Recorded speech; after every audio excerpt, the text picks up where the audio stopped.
Design and Communication Graphics 2019, Section C, Question C-4, Part A.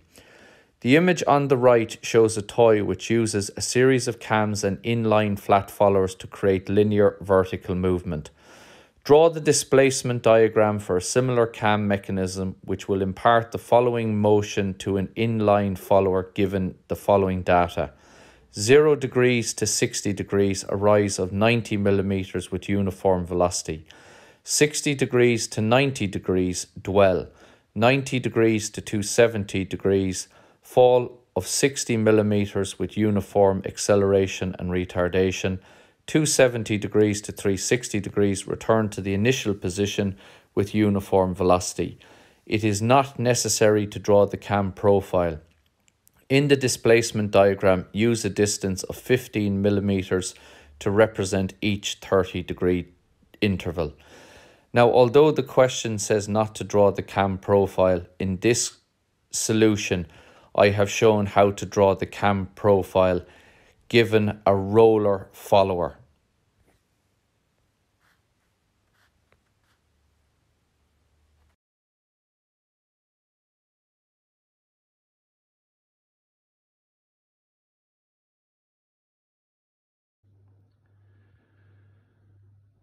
So today we want to have a look at the 2019 DCG higher level paper question C-4 on dynamic mechanisms. And we're going to look here at part A, which is the cam. Now, again, we were only asked in the question to draw the displacement diagram, but I want to modify this by looking at producing the cam. Now, so far we have been looking at a knife follower, and as the cam rotates, it imparts that information onto a knife follower.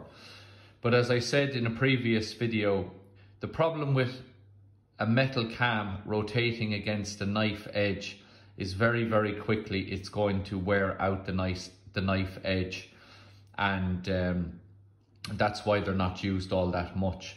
What is much better is to have a roller follower. Now, if we use a roller follower to impart the information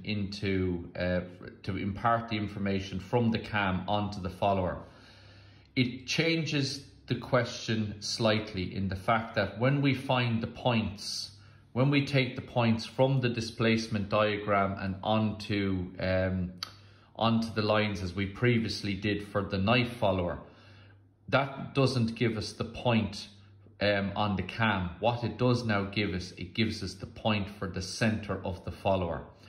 So using a roller follower does change the question slightly. The principles are still the same, but it does change how we actually solve the question, and that's what we want to have a look at today.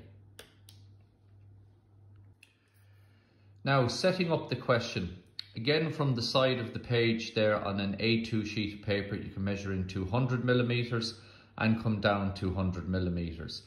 Now, the closest approach of the center of a roller follower, and that is how the question would be phrased. The center of a roller follower is 50 millimeters. So where these lines cross, we measure up 50 millimeters. And then in the question, we are told that the rise of the follower is 90 millimeters. So we have a rise of 90 millimeters on the follower. So when you have your two lines set up, down 200 and in 200, measure up 50, and that will give you the bottom of the displacement diagram.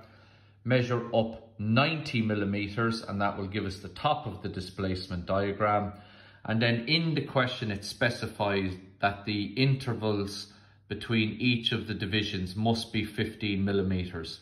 So at 15 millimeter spaces, mark out there 12 individual spaces for the displacement diagram.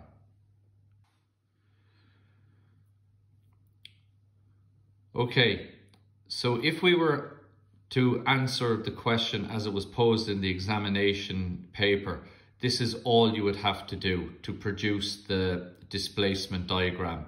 And in the question we were told that beginning here at 0, we have a rise from 0 to 60 of 90. So that distance is 90 and it's of uniform velocity, so it's a straight line. We have a dwell then from 60 to 90 where we want no movement in the follower, so that's going to be a horizontal line. And then we have a fall of 60 millimeters. So we've dropped down here 60 millimeters, a fall of uniform acceleration and retardation in this area here. Now, in order to deal with this, again, it is based on two parabolas, two half parabolas, one up here and one down here. And what we want to do in this particular situation is we count our divisions first of all. So you can see there from 90 to 270 you have 6 individual divisions, and the height here must also be divided up into 6. Now it's a fall of 60, so that makes dividing it up very easy. It's going to be 10 millimeters, 10 millimeters, 10, 10, 10, and finally another 10. Now, the first two in the top portion here are joined back to the vertex here. And that will give us our first point and our second point. And the parabola must come in here to the middle point. That is the part where the two parabolas join. So by coming down 10 and 20 and joining those up here to the vertex, that will give us this point here and this point here and this point here. And then moving below into this area here, again, we join that point to the vertex here, this point to the vertex there, and that gives us a point here and here. And then we link them in together. Now again, uniform acceleration means that as the follower follows this profile on the displacement diagram, it uniformly accelerates up to that point there where it is at its maximum speed. And then gradually then as it comes back into here, it slows down or retards. So this is why we have this movement and we refer to it as uniform acceleration and retardation, again, based on the two half parabolas. So that completes that segment there, a fall of 60 millimeters with uniform acceleration and retardation. And then finally, the last bit of the question says a return to the initial position with uniform velocity. So we've dropped down 60. So to get us back to where we began, we have to drop down 30 millimeters, and that brings us back to our initial starting point. So that there completes the displacement diagram for that question. So when you have the displacement diagram drawn, you divide that up into 12 equal parts as shown here. And we're assuming that the camshaft is spinning in an anti-clockwise direction. So therefore we label it in a clockwise direction, beginning at 30, going to 60, 90, and so on all the way around. Now, we still approach this as if it was a knife edge follower, in the fact that as we move over here to our displacement diagram, where this line cuts the 30 degrees division, and here at the top for the 60 degrees division, we bring them over onto this line. I rotate the 30 line onto the 30 degree line, and I rotate the 90 onto the 60 degree line. I rotate the top portion that has risen up 90 millimeters, that comes onto the vertical line, and it's rotated onto the 60 degree line. Now, the difference between this drawing and a knife edge follower is that the knife would have been right there at the center of the circle. That would have been a point on the cam if it had been a knife edge follower. That would have been a point on the cam had it been a knife edge follower. And the center of the circle here would also have been a point on the cam if it was a knife edge follower. But this time we have to take into account that it's a roller follower. So when you bring the points from your displacement diagram over and you rotate them into this position, that now becomes the center of the roller that is going to roll along the cam. And that is the difference between these cam questions and a knife edge follower cam question. in order to deal with a roller follower, when we bring the points across off the displacement diagram and we rotate them onto their specific degree line, that gives me the point, that gives me the center of the roller every time, and we have to draw the roller in its position. Now, the diameter of this roller is diameter 20 millimeters, so that is radius 10. So if we begin here at 0, we bring the 0 line over, that gives us our point here, and we draw a circle radius 10 in this location here. We move over here to where this line cuts the 30 degrees, we bring it onto the vertical and we rotate it onto the 30-degree line and we draw a circle radius 10 here. And likewise there at the top, we've brought that over to the vertical line, we've rotated that onto this line at 60 degrees. That gives me my center for a roller 60 degrees. Now if you think about it, that there is the center of the roller. And what did we say the follower is going to do? It is going to rise 90. So as this cam rolls over, it is going to shove the roller up along this curve, and then its center is going to be up here. The center of the follower has risen up 90 millimeters. So that's the difference between this cam question and the ones we've looked previously. When you're dealing with a roller follower, you must take the radius of the roller into account. Now, when you have the rollers drawn in all the various positions, the cam profile then has to follow the edge of the circumference of the circle. You have to think about it. It's not to the bottom of the circle as you can see in this one. You have to look at the profile that is going to shove, as the cam rotates, it's going to shove the circle into this position. So the cam profile must roll along the edge of the circumference into all of those different positions as you work your way along the profile. So when you have that done, the camshaft diameter is diameter 30 millimeters and hatched as follows. So all of the other points then, when we go back here for the uniform acceleration and retardation, we bring those onto the vertical line, we rotate them onto the lines that is relevant to those, and again that gives us the center of the roller as it goes through that motion. So from 90 back into this position here, the roller is dropping 60 millimeters with uniform acceleration and retardation.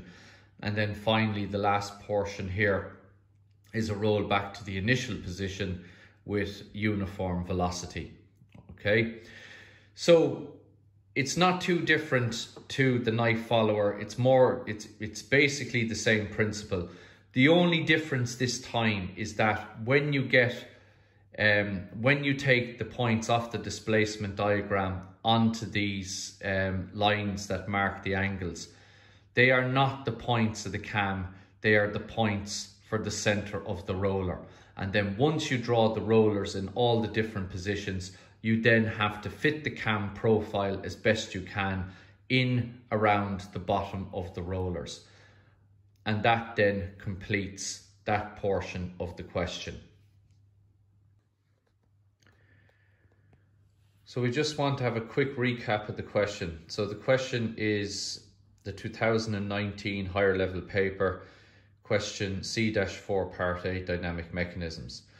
Now the first part only asked us to draw the displacement diagram, but we're just taking in a little bit more information into account, and the fact that we wanted to produce the cam as well. And that information to produce that would be the calf shaft diameter is 30 millimeters. An inline roller follower has a diameter of 20 millimeters, and the nearest approach of an inline roller follower is 50 millimeters to the center of the cam.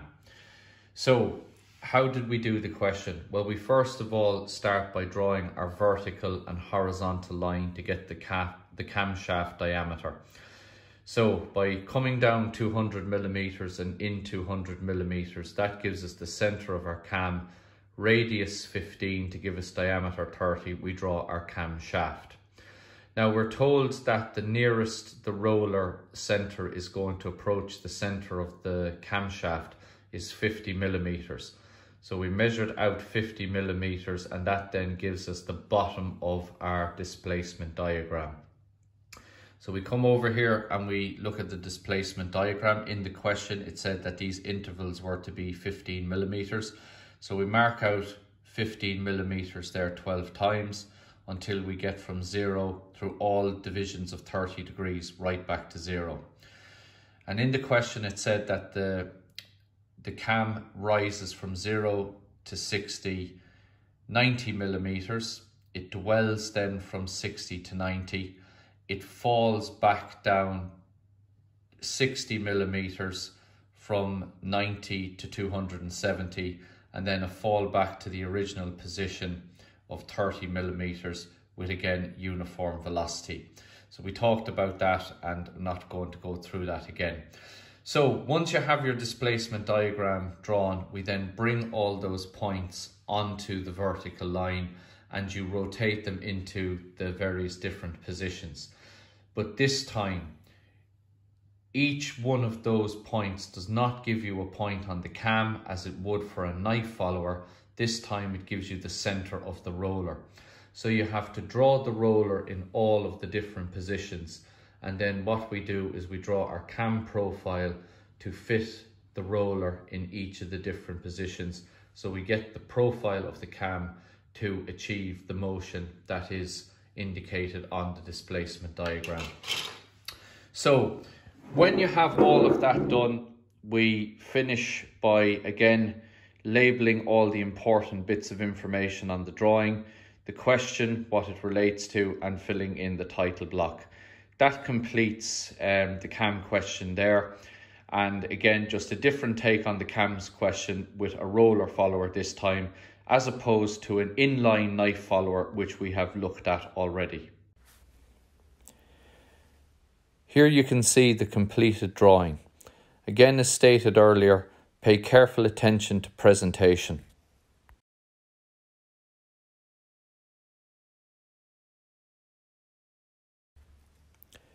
Question C-4 Part B.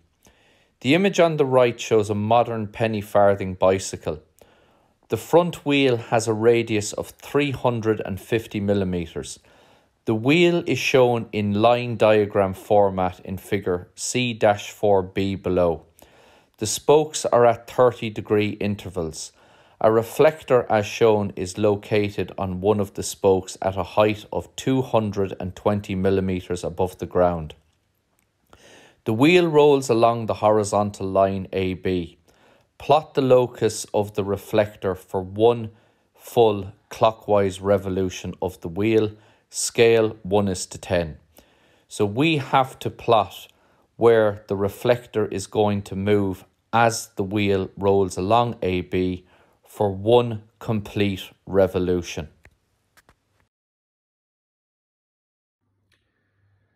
So looking at the next part of the question, part B to C-4, we're told that we have the wheel of a penny farthing bike and the spokes are divided up into intervals of 30 degrees, and we have a reflector on the spoke here.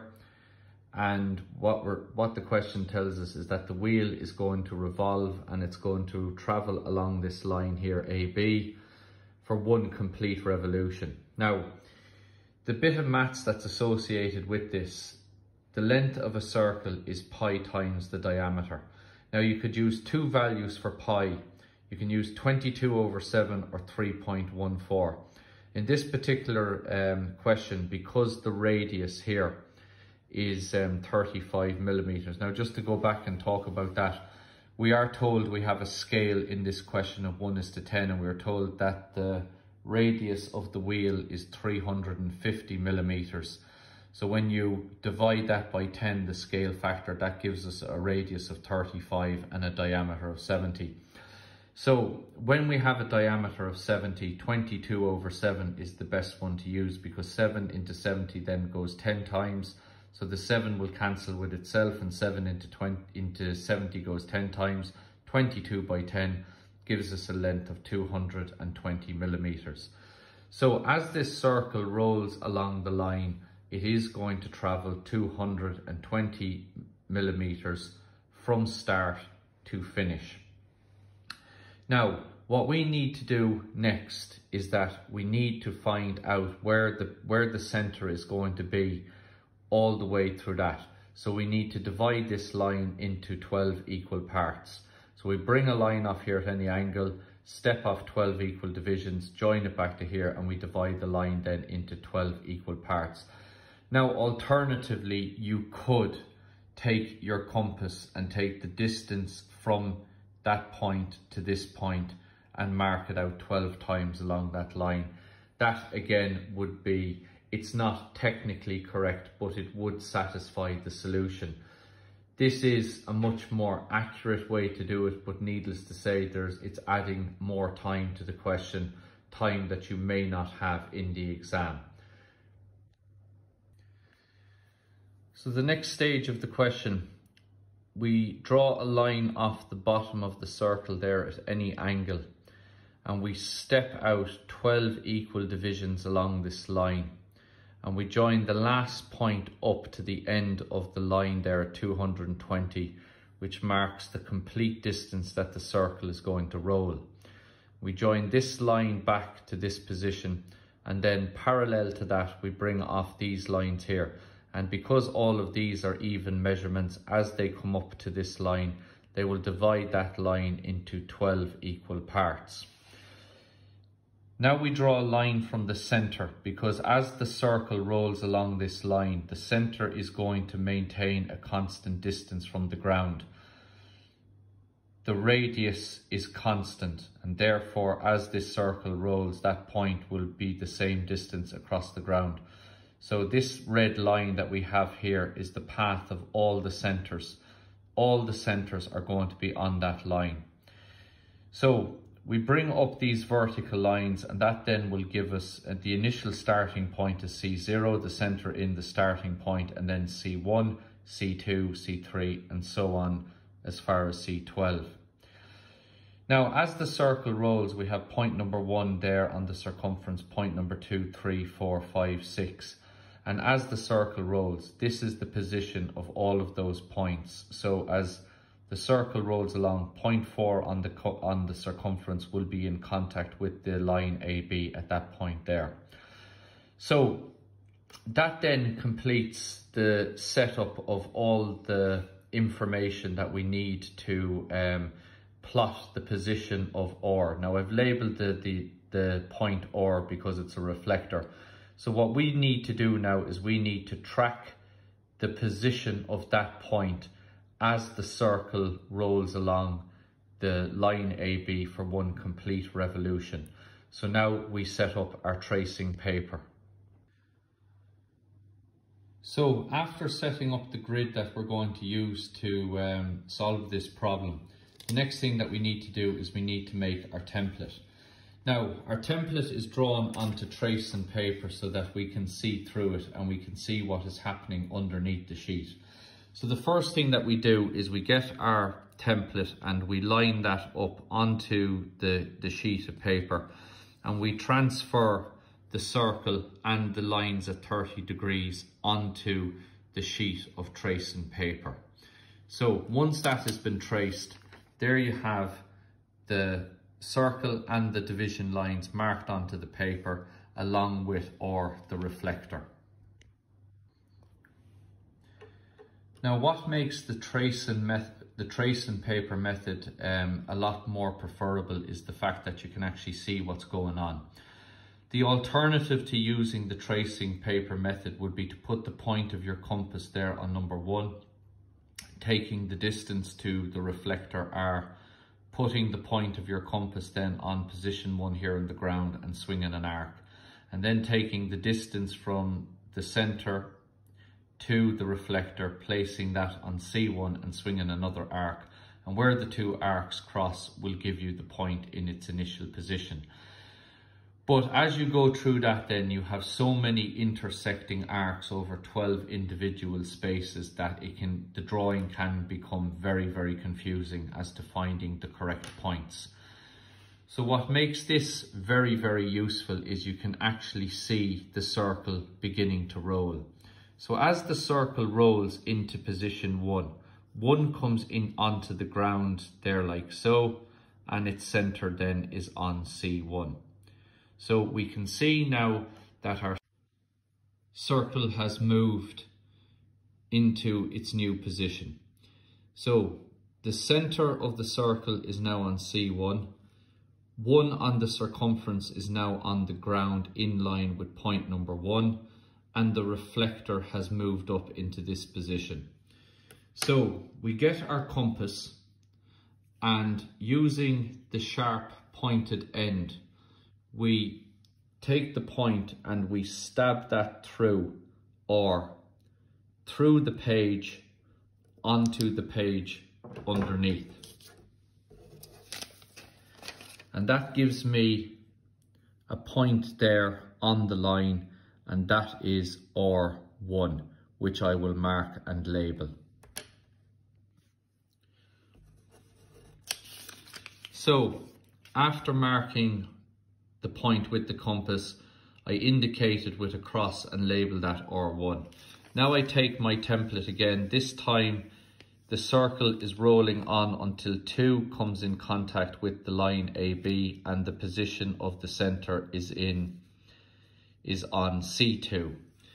So I accurately, and I'll do this now, I'll accurately line up 2 here with the ground and the center, and then I mark off where R is, and that is going to be R2.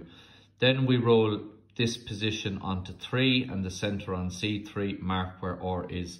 And you keep doing that process over the 12 spaces, just rolling the template along, and you can see it there before your eyes. You can clearly see where point R is throughout all of the rotations, and it is a much, much easier method to use than using a compass.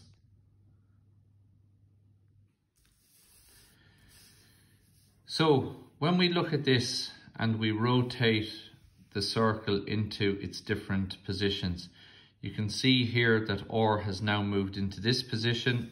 Roll it on there, that 2 is in its position, and you can see R is on the locus line. And as the circle rolls along there into the different positions, you can see that R is constantly on the green line there, marking the path that it follows as it rolls through all of the different positions. So as I said, it is a much easier way of finding the locus, which is the path of R for the movement, by using a template, because if you had to do this with a compass, it just makes the question very, very difficult and a lot more awkward to follow. Whereas when you use the template and rotate it there into the various positions, you can see very, very clearly the circle rolling, and you can very, very clearly see where point R is at all times through the movement of the circle. So to go back on the question, we had the wheel of a penny farthing bike with a reflector on it. So we drew out our wheel, we found the reflector, we divided that up into 12 equal parts. We found the length of the circle by taking pi times the diameter, so it's 22/7 multiplied by 70, which gave us 220 millimeters. So from the center of the circle over here, we marked 220, which is the length that the circle is going to roll. We divided that up into 12 equal parts.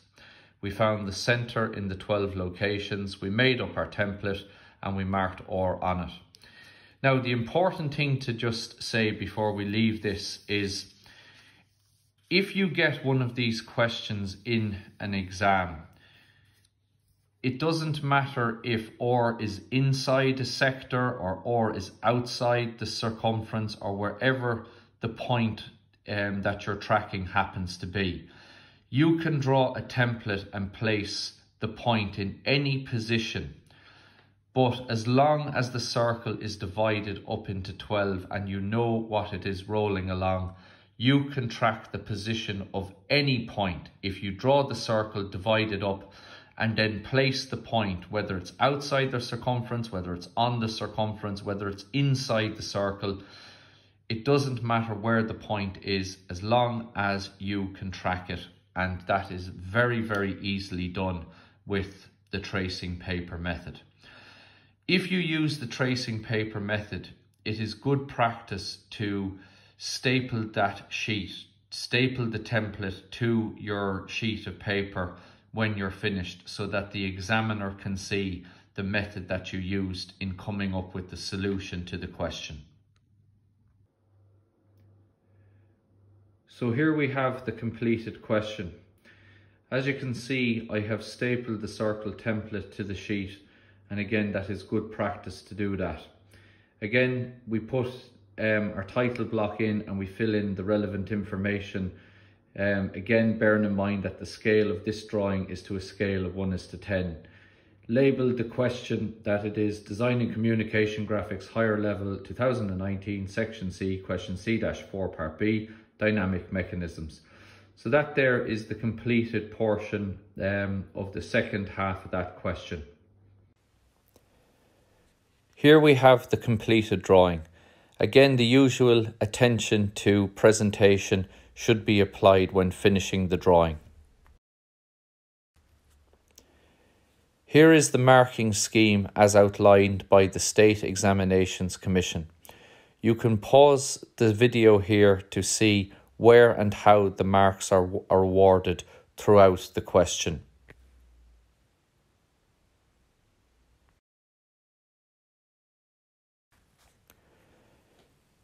Here we can see the solutions to Part A and B as outlined in the marking scheme by the State Examinations Commission. In relation to Part A, the displacement diagram, we can see that at the top of the page. And in relation to Part B, we can see the wheel and the path that the reflector will follow as the wheel rolls along the line AB for one complete revolution. This then completes the presentation in relation to Designing Communication Graphics, Higher Level, Section C, Question C-4, Parts A and B. I hope this has improved your understanding of dynamic mechanisms. That concludes the presentation. Thank you for your attention.